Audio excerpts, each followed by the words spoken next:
আপনার যতটুকু আছে, আপনার যতটুকু যাই প্রয়োজন, আছে, সেটুকুর বাইরে আপনার যতটুকু এক্সট্রা আছে, ওটা যদি আপনি সমাজে মানুষের কাজে ব্যয় করেন বা ওখানে যদি আপনি ইনভলভ করেন আপনার এই ওয়েলথটা, তাহলে সমাজের জন্য, সবার দেশের জন্য জন্য, ভালো হ্যাঁ। হয়। এবারের পর্ব আড্ডাবাজি। দর্শক, আজ আমাদের স্টুডিওতে আমরা আমন্ত্রণ জানিয়েছি একজন কোটিপতিকে। সত্যি মজা করছি না, তিনি আসলেই কোটিপতি।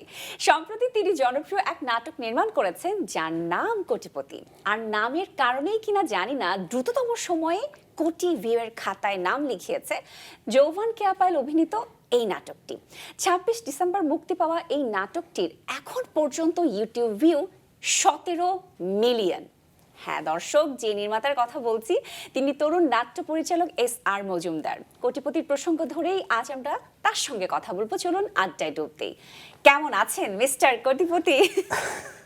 আলহামদুলিল্লাহ, ভালো আছি। আর আপনি তরুণ বললেন তো আর একটু ভালো লাগছে। ভালো লাগছে। এখন থেকে আপনার নাম তাহলে কোটিপতিই হয়ে যাবে, মিস্টার কোটিপতি। হ্যাঁ, কিন্তু ওটা মানে ঠিক আছে, নাটকের নাম ওকে। কিন্তু আপনার নামের সাথে এখন জুড়ে যাবে, যেহেতু আসলে এত এত সফলতা এসেছে। এবং আজকে যেহেতু আপনাকে পেয়েছি, শুরুতেই বলতে চাই, বছরের শুরুতেই পেয়েছি হ্যাপি নিউ ইয়ার। কেমন যাচ্ছে, কেমন শুরু হলো নতুন বছরটা? আলহামদুলিল্লাহ ভালো। মানে শেষ ভালো যার সব ভালো তার। তো গত বছরটা খুব ভালোভাবে শেষ হয়েছে, আলহামদুলিল্লাহ এই বছর ভালোভাবে শুরু হয়েছে। এবং আপনাকে হ্যাপি নিউ ইয়ার জানাচ্ছি, দর্শকদের প্রতি নববর্ষের শুভেচ্ছা। ঠিকঠাক চলছে আলহামদুলিল্লাহ। এবং যেহেতু নতুন একটি বছর শুরু করেছি, নতুন ভাবে আমরা স্বপ্ন নিয়ে শুরু করতে চাই, তো আপনার কাছে যদি জানতে চাই যে 2026 সাল নিয়ে বা এই সালে আসলে নাটকের ইন্ডাস্ট্রি নিয়ে আপনার কি ভাবনা বা নিজেকে নিয়ে কি প্রত্যাশা আপনার? দেখেন, আমরা তো আসলে একটা ক্রান্তিকাল পার করছি। হ্যাঁ। আমরা একটা ট্রানজিশনাল পিরিয়ডের মধ্যে দিয়ে যাচ্ছি। তো সেটার এফেক্ট তো সব জায়গাতেই আছে। করবেই। তো আমরা আশা করি যে মানুষ তো আশায় বাঁচে। তো আমরা আশা করি যে 2026 আমাদের সবার জন্য, শুধু নাটক ইন্ডাস্ট্রি না, সবার জন্য খুব ভালো যাবে। আমরা যারা নাটকে কাজ করি, যারা মুভিতে কাজ করছেন, যারা অন্যান্য পেশায় আছেন, আপনি যে পেশায় আছেন বা যারাই আছেন, সবার জন্য 2026 ইনশাল্লাহ খুব ভালো যাবে, আমরা এটা আশা করি। নাটক ইন্ডাস্ট্রিও ভালো যাবে নিশ্চয়ই। নিশ্চয়ই আমরা সেই স্বপ্ন, সেই আসলে প্রত্যাশা রাখতেই পারি। এবং কোটিপতির প্রসঙ্গে তো আসতেই চাই, কারণ অনেক গল্প জমে আছে কোটিপতি নিয়ে। তবে আপনি একটি কথা সামাজিক মাধ্যমে লিখেছেন যে records are made to be broken, মানে রেকর্ড তৈরি হয় রেকর্ড ভাঙার জন্য। সেদিক থেকে যদি একটু জানতে চাই যে আপনার আর কোনো নাটক এত দ্রুততম সময়ের মধ্যে আসলে কোটির ঘরে কি শামিল হয়েছে কখনো? না, আমার কোটির ঘরে শামিল হয়েছে এরকম নাটকের সংখ্যা আছে অনেক, কিন্তু এত দ্রুততম কিন্তু সময়। এত দ্রুত হয়নি, এটাই রেকর্ড ছিল। এবং আমি যে কথাটা লিখেছি আসলে ওটা একেবারে বিশ্বাস থেকেই লিখেছি। আমি হয়তো একটা রেকর্ড ভেঙেছি এবং এই রেকর্ডও আসলে অনন্তকাল সাস্টেইন করবে সেটা আমি বিশ্বাস করি না, এটাও ভেঙে যাবে। তো ওই বিশ্বাস থেকেই লেখা যে records are made to be broken. আচ্ছা, আমরা একটা ভেঙেছি, এটাও ভেঙে যাবে কোনো এক সময়। এবং আপনার আসলে কি মনে হয় যে এই নাটকটির প্রতি দর্শকদের এত আগ্রহী হয়ে যাবার কারণটি আসলে কি? আমার ব্যক্তিগতভাবে আমার একটা স্পেসিফিক কারণ আমার কাছে আছে মনে হয়েছে, আমার মনে হচ্ছে যে আমি ধরতে পেরেছি কারণটা। সেটা হচ্ছে এই নাটকটাতে আমরা আসলে একটা খুব গুরুত্বপূর্ণ মেসেজ থ্রো করতে চেয়েছি, যেটা দর্শককে কানেক্ট করেছে। বিশেষ করে ধরেন এই যে কোটি ভিউ হয়ে যাওয়া, রেকর্ডস হয়ে যাওয়া, এগুলো ঘটে তখনই যখন আমরা মাসের সাথে কানেক্টেড হতে পারি।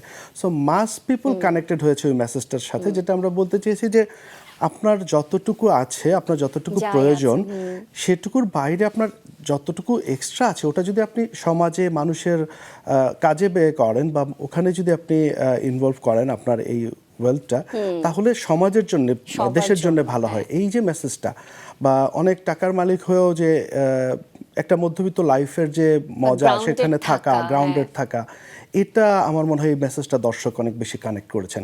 আমি দেখেছি অনেক জায়গায় তাদেরকে লিখতেও দেখেছি দর্শক প্রতিক্রিয়া। সো আমার মনে হচ্ছে এটাই হয়তো মূল কারণ, গল্পের জোর ছিল। এবং কমেন্ট বক্সে এরকম নানান রকমের মন্তব্য পড়েছি।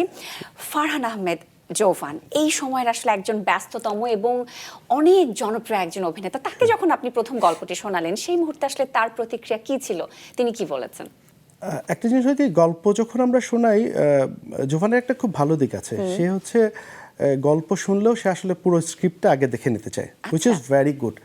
আই অলওয়েজ প্রেফার যে এটা এই গুণটা তার মধ্যে এমনভাবেই আছে। হোক। সো গল্পর পরে আমাদের আমরা যতটুকু হ্যাপি ছিলাম, মানে গল্প ভাবনার পরে আমরা যখন পুরো স্ক্রিপ্টটা পেয়েছি, and that credit goes to obviously Mezbauddin Suman, আমাদের স্ক্রিপ্ট রাইটার। জি। তো সে খুব ভালো একটা স্ক্রিপ্ট দিয়েছে এবং স্ক্রিপ্ট পাওয়ার পরে আমরা বরং বেশি হ্যাপি ছিলাম যে ওকে আমরা একটা ভালো স্ক্রিপ্ট পেয়েছি, সো এখন আমাদের কাজ হচ্ছে এটাকে ভালো করে নির্মাণ করে দর্শকদের কাছে পৌঁছে দেওয়া। জি। সো গল্পের চেয়েও আমরা আসলে গল্পর ভাবনার চেয়েও আমরা স্ক্রিপ্টটা যখন হাতে পেয়েছি তখন আমরা আরো বেশি খুশি আচ্ছা। ছিলাম। এবং আরেকটি বিষয় একটু জানতে চাই যে আমরা যেটা জানি এবং দেখি বা শুনি আসলে সবসময় যেটা হয় যে এই সময়ের যে তরুণ অভিনেত্রী যারা আছে তারা কিন্তু সবসময় একটু নায়িকা চরিত্রে বা একটু গ্ল্যামারাস চরিত্রে অভিনয় করতে চায়, কিন্তু এই নাটকে আমরা কেয়া পায়েলকে যেভাবে দেখেছি যে একজন মায়ের চরিত্রে তিনি অভিনয় করেছেন, আসলে তাকে মায়ের চরিত্রে কাস্ট করার পেছনে কি ভাবনা কাজ করেছিল? আসলে আমরা যখন প্রথম কাস্টিংটা নিয়ে ভাবি, এটা আসলে আপনি জানেন নাটকটি গিয়েছে সিএমবিতে, সিএমবি ইউটিউব চ্যানেলে। তো সিএমবি যিনি কর্ণধার আছেন শাহেদ আলী পাপ্পু ভাই, তো পাপ্পু ভাই ইজ এ ম্যান যিনি শুধু আসলে একজন প্রডিউসার না, মানে সোকল প্রডিউসার না, মানে উনি অনেক বেশি ইনভলভ থাকেন। So আমরা যখন গল্পটা প্রথম ভাবি, তারপর যখন স্ক্রিপ্টটা হাতে পাই, তখন মায়ের চরিত্রের চেয়ে আমাদের মনে হয়েছে যে মায়ের ক্যারেক্টারটা তো পায়েল করেছে, মা সেটা আলাদা, কিন্তু তারপরে ক্যারেক্টার একটা আলাদা ভাবনা থাকে। সেই ভাবনাটা আসলে আমাদের প্রথম থেকেই কেয়া পায়েলকেই কেন যেন, মানে আমার যখন পাপ্পুর সাথে কথা আমরা পাওয়ার পরে আমি বলতেছিলাম যে ভাই এটা কে হতে পারে, তো পাপ্পু বলছে পায়েল, মানে একসাথেই অলমোস্ট আমরা বলছি যেটা পায়েল। সো হয় না, স্ক্রিপ্ট পড়লে অনেক সময় আমাদের কাছে এক ধরনের একটা চলে আসে, তো সেখান থেকেই আসলে পায়েল ছিল এবং সে তো রাজি হয়ে গেছে। হ্যাঁ, সে রাজি হয়ে গেছে এবং পায়েল তো আসলে এরকম ক্যারেক্টার করেও, সে আগেও করেছে। সো সব মিলিয়ে পায়েলকেই আমাদের মনে হয়েছে এবং আলহামদুলিল্লাহ আমরা তাকে আমাদের বোর্ডে পেয়েছি এবং আমরা ঠিকঠাকভাবে কাজটা করেছি। আসলে সব দিক থেকে মিলে গেলেই মনে হয় এভাবেই একটা কাজ হয়ে যায়, আসলে সফলও হয়ে যায়। এবং যেমনটা আমরা গল্পে গল্পে শুনছিলাম এবং জানি যে নাটকটি লিখেছেন মেজবাউদ্দিন সুমন, যদি একটু জানতে চাই যে আসলে ব্যক্তি এসআর মজুমদার তার কোন দিকগুলো আসলে রাকিবের সাথে মিল আছে বা কোন কোন বিষয়গুলো অমিল আছে, বা কোনো দিকে কি আসলে মিল আছে? হ্যাঁ, মানে ক্যারেক্টারটা তো আর আমাকে ভেবে লেখা না, কিন্তু তবুও কিছু মিল তো আমরা পেয়ে যাই।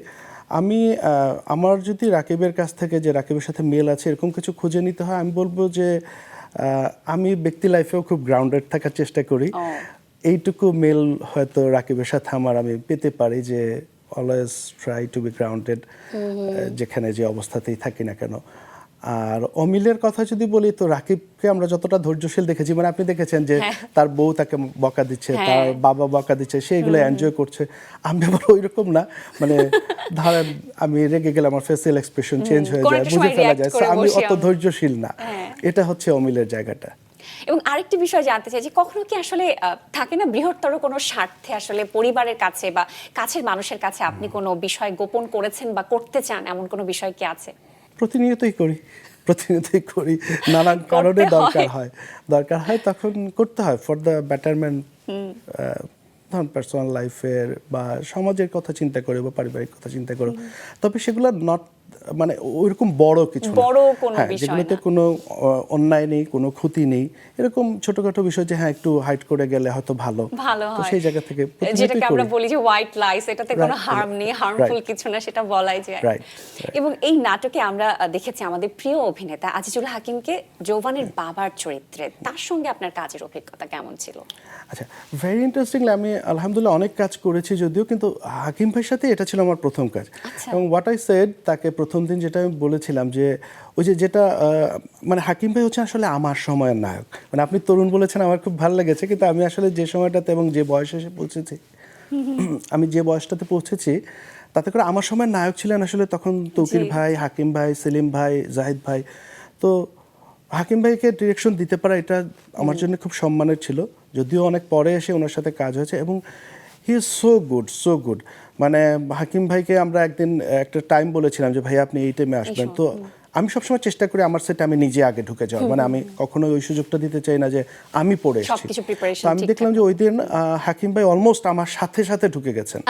সো এই জিনিসটা ওনারা এখনো মেনটেন করেন, যে কল টাইম বা আদার্স অনেক কিছু আছে। হাকিম ভাই সম্পর্কে আসলে বলতে গেলে আমার মনে হয় অনেক কিছু বলতে হবে, আপনার টাইম কভার করতে পারবো না। আচ্ছা, আরেকটু শুটিং এর গল্প শুনতে চাই। যে আমরা যেমনটা দেখেছি জিন্দা পার্কের বেশ কিছু নান্দনিক লোকেশনে কিছু দৃশ্যে শুটিং হয়েছে। শুটিং এর কোনো মজার স্মৃতি অভিজ্ঞতা আমাদের সাথে একটু শেয়ার করবেন? শুটিংয়ে মজার আসলে আমরা যেভাবে কাজ করি, মানে এখন যেভাবে আমাদের নাটকের কাজগুলো করতে হয়, মানে একটু বড় গল্প, টাইম লেংথ সব কিছু মিলিয়ে মজার চেয়ে আসলে আমাদের মানে কি বলবো, আমাদের আসলে একটু অসুবিধাই হয় এখন কাজ করতে। মানে 5 দিন 6 দিন শুটিং করেও দেখা যাচ্ছে এখন নাটকের শুটিং শেষ করতে পারছে না। সো মজার অভিজ্ঞতা কম। এই নাটকেও একই রকমভাবে মজার অভিজ্ঞতা খুব একটা হয়ে ওঠেনি, বরং আমাদেরকে অনেক প্রেশারের মধ্যে কাজ করতে হয়েছে।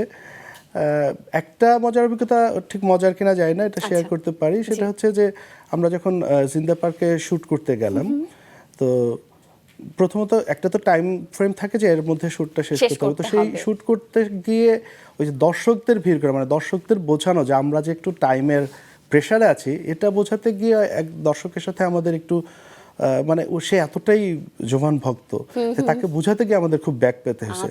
সেটা বোধহয় ঠিক মজার হলো না, কিন্তু আমাদের এই অভিজ্ঞতার ভেতর দিয়ে যেতে হয়েছে, বিশেষ একটা স্মৃতি হয়ে থাকবে আসলে। এবং যেমনটা আমরা কোটিপতি নাটকে দেখেছি, আপনিও বলছিলেন যে এই নাটকের মধ্য দিয়ে একটি মেসেজ বার্তা দেওয়া হয়েছে যে আসলে সমাজের উচ্চ স্তরের যে মানুষেরা আছেন তারা যদি শিশুদেরকে বা অসচ্ছল পরিবারকে, যাদের সহযোগিতা প্রয়োজন, আর্থিক সাহায্য প্রয়োজন, বা যাদের পাশে আমাদের দাঁড়ানো প্রয়োজন, তাদের পাশে যদি দাঁড়ানো যায়, তাহলে সমাজের কিন্তু চিত্রটা বদলে যায়, রাষ্ট্রের চেহারাটা আমরা অন্যরকম একটা দেশ দেখতে পারি, রাষ্ট্র দেখতে পারি। তো এরকম আসলে ভাবনা থেকে বা সামাজিক দায়বদ্ধতার সেই জায়গা থেকে কি ভবিষ্যতে আপনি নাটক নির্মাণ করবেন? আপনার কাছ থেকে কি আমরা পাবো সেরকম কোনো কাজ? হ্যাঁ, ইনশাল্লাহ। আমি তো এটা বেসিক্যালি ধরেন আমার বিশ্বাসটা এরকম না যে আমি নাটক দিয়ে সমাজ পাল্টে ফেলবো, সমাজকে কিছু শেখাতে চাই, সেটাও আমার আইডিওলজিতে নাই আর কি। মানে আমি যে নাটক নির্মাণ করি, আমি এটা ভাবি না যে আমার নাটক দিয়ে আমাকে চেঞ্জ করতে হবে। বাট আমি আমার আগের কাজগুলো, মানে আমি যদি খুব কমেডি একটা নির্ভর কাজ করেও থাকি, তো সেখানেও শেষ পর্যন্ত একটা মেসেজ রাখতে চাই। ওটা হচ্ছে আমার ব্যক্তি দায়বদ্ধতার জায়গা থেকে, যে হ্যাঁ আমি চেঞ্জ করে ফেলতে না পারি, কিন্তু আমি মেসেজটা থ্রো করতে চাই। সো ইনশাল্লাহ আমি নিশ্চয়ই আমার সামনের কাজগুলো তো এরকম কিছু রাখার চেষ্টা করব সবসময়। এবং আপনি মজার একটা বিষয়, আপনি তো প্রায়শই আসলে নাটকে অভিনয় করেন এবং কোটিপতিতেও আমরা বিশেষ একটি চরিত্রে আপনাকে দেখেছি। তো নাটকে আপনার কখনো নিয়মিত হবার সম্ভাবনা নেই বা ইচ্ছে নেই? না, এটা অভিনয় করার বা নিয়মিত হওয়ার ইচ্ছা থেকে করি না। অভিনয়টা মাঝে মধ্যে করতে ভালো লাগে, এই জন্য করি আসলে। আর আমি আসলে স্টার্ট করেছিলাম ছোটখাটো কিছু কাজ করে, অভিনয় করে, ওভাবে স্টার্ট করে। তো ওই ভাল লাগে বলে একটা দুইটা সিন বা একটা দুইটা, মানে একটা ক্যারেক্টার হয়তো দুটো সিন ওরকম করি আর কি। তো নিয়মিত হবার ইচ্ছা থাকে না, কিন্তু হঠাৎ করে সেটা হতেই পারে। আসলে আপনাকে আমরা দেখবো তাহলে একদমই তাই। এবং যেমনটা বলছিলাম শুরুতে, যে বছরটা শুরু হয়েছে, নতুন বছরে নিশ্চয়ই নতুন অনেক কাজের পরিকল্পনা হচ্ছে। সামনে আপনার থেকে আমরা কি কি এক্সাইটিং কাজ পেতে পারি বা কি কাজ আসবে সামনে? বলতে আসলে অনেক দূরের প্ল্যান তো নাটকে আমরা করতে পারি না নানান কারণে। তো এখন যেহেতু ঈদের সময় চলে, মানে সামনে ঈদ আসবে, আমাদের রমজান শুরু হবে, সো ঈদ কেন্দ্রিক দুটো নাটকের ভাবনা আমরা ভাবছি। আর্টিস্টদের সাথে কথা বলেছি, ইনশাল্লাহ দুটো কাজ, আমি আর্টিস্টের নামটা এখনই না বলি, কিন্তু আমরা কথাবার্তা মোটামুটি চূড়ান্ত করে নিয়ে আসছি। ঈদে দুটো কাজ ইনশাল্লাহ করব, সম্ভব হলে হয়তো আর একটু বেশি হতে পারে। আচ্ছা, সেটা এখনই আসলে পরিকল্পনা হয়নি। হ্যাঁ, এখন পর্যন্ত দুটো কাজ আমরা করব, প্ল্যান করেছি নিশ্চয়ই। এবং আপনার কাছে আসলে আরেকটা বিষয় আমি একটু জানতে চাই, যে একটা সময় আমরা দেখেছি যে জিয়াউল ফারুক অপূর্ব, আমাদের প্রিয় ভালোবাসার একজন অভিনেতা, তার সঙ্গে আপনার অধিকাংশ কাজ হয়েছে এবং চমৎকার কিছু কাজ আছে। তবে এখনকার সময়ের মধ্যে আপনি, আমরা যেমনটা দেখছি, যৌবনকে নিয়ে এবং নিলয় আলমগীরের সঙ্গেও অনেক কাজ করছেন এবং আরো অনেকের সঙ্গে আসলে কাজের অভিজ্ঞতা হচ্ছে। একটু সেদিক থেকে যদি জানতে চাই যে এই সময়ের আসলে অভিনয় শিল্পীদের মাঝে এমন কোন কোন দিকে আপনি অপূর্ণতা দেখেছেন যা জিয়াউল ফারুক অপূর্বর মাঝে ছিল, সেটা আপনি খুব লক্ষ্য করেছেন? মানে জিয়াউল ফারুক অপূর্বর মাঝে যে গুণটা ছিল সেটা এখনকার তরুণ অভিনয় শিল্পীদের মধ্যে আসলে অপূর্ণতা দেখছেন? আচ্ছা, এটা আসলে আমি টেকনিক্যালি এড়াতে চাই সেটা তেমন না, কিন্তু বিষয়টা হয় কি, এটা আমার আইডিওলজির জায়গা থেকে বলি, আমার বিশ্বাসের জায়গা থেকে, মানে একজনের সাথে আরেকজনের তুলনাটাই আমি সবসময় একটু অপছন্দ করি। তো অপূর্ব ভাই, হ্যাঁ, একটা জিনিস যে আমাকে যদি কখনো বলতে হয় বা কেউ জানতে চায়, তাহলে হচ্ছে আমার কাছে এটা যদি ব্যক্তি অপূর্বকে আমি দেখি বা অপূর্বর সাথে আমার কাজের জায়গা থেকে ভাবি, তাহলে অপূর্বই হচ্ছে সেই পার্সনটা যার কাছে আমার কৃতজ্ঞতাটা সবচেয়ে বেশি। এটা খুবই ক্লিয়ার, এটা বলতে আমার কখনো কোথাও কোনো দ্বিধা নেই। কিন্তু এর বাইরে যাদের সাথে কাজ করেছি প্রত্যেকেরই আবার আলাদা আলাদা করে এত গুণ আছে। যেমন নিলয়, আপনি he is such a lovely human being, তারপর জোভানের তো মানে ধরেন অ্যাজ এ অ্যাক্টর আমি মানুষ জোভানের সাথে খুব বেশি কাজ যেহেতু হয়নি 4-5টা কাজ, মানুষ জোভানকে আমি অত ভালো করে ডেসক্রাইব করতে পারবো না, কিন্তু অ্যাজ এ অ্যাক্টর যদি দেখি হি ইজ সো স্ট্রং।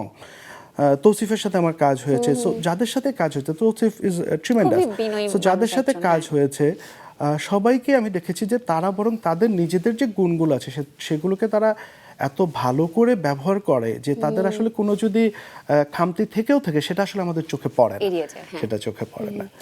এবং যেই ভাবনা থেকে বা স্বপ্ন দেখা নিয়ে তো আপনি আসলে নাট্য পরিচালক হিসেবে আপনার যাত্রা শুরু করেছিলেন, কাজ শুরু করেছিলেন, তার কতটা আসলে পূর্ণ হয়েছে আর কতটুকু এখনো বাকি আছে? কোন স্বপ্ন এখনো দেখছেন আপনি? স্বপ্ন দেখার কথা বললে আমার বোধহয় পুরোটাই বাকি। আমি কাজ করে যাচ্ছি, কিন্তু ঠিক আমার যে স্বপ্ন সেখানে পৌঁছাতে আমার মনে হয় যে আরো অনেক কিছু করতে হবে। তো স্বপ্নের জায়গাটা এখনো অনেক দূরে, আমার কাছে এখনো অনেক দূরে। আমি এখনো স্বপ্ন দেখে যাচ্ছি, ইনশাআল্লাহ সেই স্বপ্ন নিশ্চয়ই কোনো এক সময় আমি পূরণ করব। আর কতটুকু পূরণ হয়েছে? ওই যে বললাম, আমার কাছে মনে হয় পুরোটাই বাকি, আসলে তেমন কিছুই করতে পারিনি, চেষ্টা করে যাচ্ছি আর কি, এখনো কিছু করে ওঠার চেষ্টা করে যাচ্ছি। এবার আপনাকে আসলে আমি ঝটপট কিছু প্রশ্ন করব, ঝটপট উত্তর দিতে হবে, তবে আসলে কোটিপতি নাটকের প্রসঙ্গ ধরে প্রশ্ন করব, কিন্তু সত্য মিথ্যা এভাবে উত্তর দিতে হবে। একটু শুনি আপনার কাছে তাহলে, যে ব্যক্তি এসআর মজুমদার একজন কোটিপতি। মিথ্যা। কখনো কি আপনি শাওয়ার করতে গিয়ে আসলে নাটকের যে রাকিবের মতো পানি চলে গেছে, এমনটা হয়েছে? না, হয়নি। না, আমি অনেক কনসিয়াস থাকি, আমার সব সময় পানি রিজার্ভ করা ব্যাকআপ থাকে। থাকে সেটা। আচ্ছা, ছোট চিংড়ি মাছ করতে পারেন? হ্যাঁ, তাই? হ্যাঁ, আমি I M a good cook. যদি কখনো সর্বোচ্চ বিপদে পড়েন, অর্থনৈতিক সহযোগিতার প্রয়োজন হয়, সেই মুহূর্তে আসলে প্রথম কলটি কাকে করবেন জীবনের? আমার কাজিন। কাজিন, তার নামটা শুনবো। তার নাম উৎস, সে আমার খালাতো ভাই, আমার ফার্স্ট কাজিন। আচ্ছা, এবং রাকিবের যেমন ঘনিষ্ঠ বন্ধু আছে সামিউল, সেরকম আপনার ঘনিষ্ঠ বন্ধুকে যে জীবনের সবখানে আছে? এটা একটা বলা ডিফিকাল্ট। আমি খুবই ফ্রেন্ডলি মানুষ এবং আমি আই এম ভেরি লাকি যে আল্লাহ তাআলা আমাকে প্রচুর বন্ধু দিয়েছেন, those are very close to mind. So এরকম একটা নাম বলা খুব ডিফিকাল্ট, 5-7টা পর্যন্ত একটা না বলা যায়, কিন্তু এর কম না। আচ্ছা, অসংখ্য ধন্যবাদ, এবং সবার জন্য, পুরো কোটিপতি টিমের জন্য অসংখ্য ভালোবাসা থাকছে। বিনোদন সারাদিনে আসবার জন্য অসংখ্য ধন্যবাদ। আপনাকেও ধন্যবাদ। আমি বিনোদন সারাদিনে যারা আছেন, কলাকুশলী আপনি সহ সবাইকে ধন্যবাদ জানাই, মাছরাঙা টিভির যারা আছেন সবাইকে ধন্যবাদ জানাই। আমি এখানে এসে সম্মানিত বোধ করছি, সো থ্যাংক ইউ।